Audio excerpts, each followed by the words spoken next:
Para po sa ating holiday rush updates, mga kaakibat, matapos ang 2 linggong pagsasara ng letyunan sa Laloma, Quezon City dahil sa banta ng African Swine Fever o ASF, magkano na kaya ang lechong baboy lalo na't paparating ang holiday season?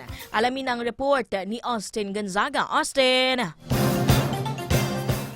Ani, sabi na marami dito na nagbebenta sa Laloma, Quezon City, masyadong matumal ang pagbebenta nila ng lechong baboy ngayong araw. Bunsod ng ginawang inspeksyon ng Quezon City Government noong nakaraang buwan na nawalan ng tiwala ang mga parokyano nila dito. Simula noong November 13 ay pinasara ito ng Quezon City Government dahil sa umiiral na ASF umano dito sa Laloma, Quezon City. Ngunit binuksan naman ito noong November 27.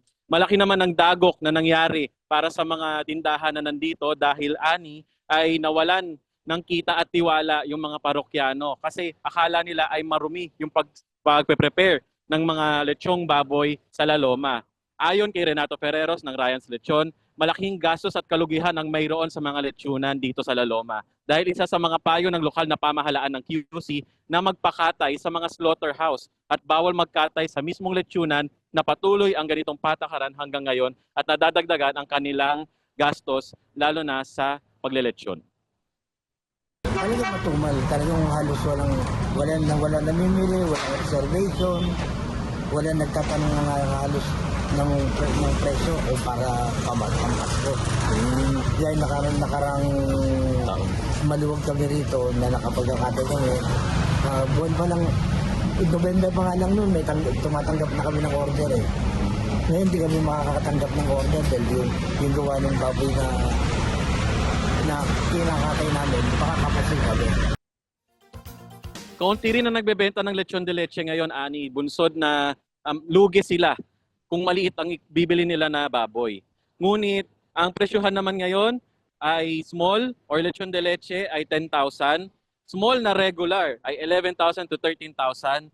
Medium na 13,500 to 16,000. At large na 17,000. At meron din nagbebenta ng extra large na 21 hanggang 25,000 pesos. Dito, Ani, iba't ibang mga tindahan ang nandito ngayon sa Laloma, ngunit hindi nila masigurado kung tataas pa ito ngayong holiday season.